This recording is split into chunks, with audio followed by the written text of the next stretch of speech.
ANMR ನ್ಯೂಸ್ಗೆ ಸ್ವಾಗತ.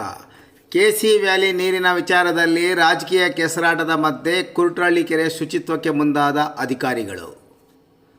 KC valley ನೀರು ತಾಲೂಕಿನ ಕುರ್ಟಳ್ಳಿ ಕೆರೆಗೆ ಕಳೆದ 4 ದಿನಗಳಿಂದ ಹರಿದು ಹೋಗುತ್ತಿದ್ದು, ಆ ನೀರು ಹರಿಯುವುದನ್ನು ಸುತ್ತಮುತ್ತಲಿನ ಗ್ರಾಮಸ್ಥರು ಬಂದು ನೋಡಿಕೊಂಡು ಸಂತಸಪಟ್ಟ ಬೆನ್ನಲ್ಲೇ ಇದೀಗ ನೀರು ಸ್ಥಗಿತಗೊಂಡು ಇದೀಗ ಹಾಲಿ ಮತ್ತು ಮಾಜಿ ಶಾಸಕರ ಬೆಂಬಲಿಗರ ರಾಜಕೀಯ ಕೆಸರಾಟಕ್ಕೆ ನಾಂದಿಯಾಗಿದೆ.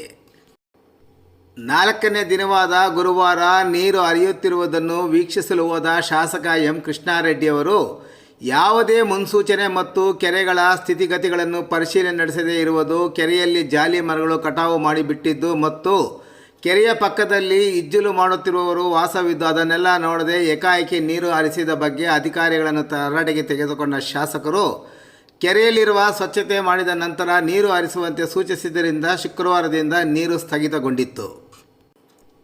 ಕೆಸಿ ವ್ಯಾಲಿ ನೀರನ್ನು ಸ್ಥಗಿತಗೊಳಿಸಿದ ಶಾಸಕರ ಎಂ ಕೃಷ್ಣಾರೆಡ್ಡಿಯವರ ವಿರುದ್ಧ ಆಕ್ರೋಶ ವ್ಯಕ್ತಪಡಿಸಿದ ಮಾಜಿ ಶಾಸಕ ಡಾಕ್ಟರ್ ಎಂಸಿ ಸುಧಾಕರ್ ಬೆಂಬಲಿಗರಾದ ಉಲವಾಡಿ ಜಿಲ್ಲಾ ಪಂಚಾಯತಿ ಸದಸ್ಯ ಬುಕ್ನಳ್ಳಿ ಶಿವಣ್ಣ, ಎಪಿಎಂಸಿ ಅಧ್ಯಕ್ಷ ಕುರ್ಟಳ್ಳಿ ಕೃಷ್ಣಮೂರ್ತಿ, ತಾಲೂಕು ಪಂಚಾಯತಿ ಅಧ್ಯಕ್ಷೆ ಕವಿತಾ ಮಂಜುನಾಥ್ ಮತ್ತಿತರರು ಕೆಸಿ ವ್ಯಾಲಿ ನೀರು ಹರಿಸಲು ಅಳವಡಿಸಿರುವ ಜಾಕ್ವೆಲ್ ಬಳಿ ಶುಕ್ರವಾರ ಬೆಳಗ್ಗೆ ಪತ್ರಿಕಾಗೋಷ್ಠಿಯನ್ನು ನಡೆಸಿದ ಅವರು, ಸೋಮವಾರದೊಳಗೆ ನೀರು ಹರಿಸದೇ ಇದ್ದ ಪಕ್ಷದಲ್ಲಿ ಕೋಲಾರದ ಸಂಸದ ಎನ್ ಮುನ್ಸ್ವಾಮಿ ಮತ್ತು ಮಾಜಿ ಶಾಸಕ ಡಾಕ್ಟರ್ ಎಂಸಿ ಸುಧಾಕರ್ ನೇತೃತ್ವದಲ್ಲಿ ಪ್ರತಿಭಟನೆ ಮಾಡುವುದಾಗಿ ಎಚ್ಚರಿಸಿದ್ದರು.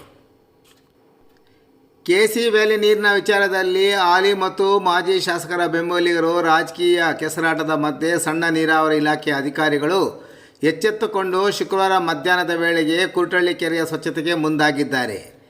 ಕೆರೆಯಲ್ಲಿ ಕಟಾವು ಮಾಡಿ ಬಿಸಾಡಿರುವ ಜಾಲಿ ಮರದ ಕೊಂಬೆಗಳಿಗೆ ಬೆಂಕಿ ಹಾಕಿ ಸುಟ್ಟು ಹಾಕುವುದರ ಜೊತೆಗೆ ಗುಂಡಿಗಳಿಗೆ ನೀರು ಹರಿಯಲು ಜೆಸಿಬಿ ಮೂಲಕ ಸಮತಟ್ಟು ಮಾಡಲು ಮುಂದಾಗುವ ಮೂಲಕ ರಾಜಕೀಯ ಕೆಸರಾಟಕ್ಕೆ ಬ್ರೇಕ್ ಹಾಕಲು ಸಣ್ಣ ನೀರಾವರಿ ಇಲಾಖೆ ಅಧಿಕಾರಿಗಳು ಮುಂದಾಗಿದ್ದಾರೆ.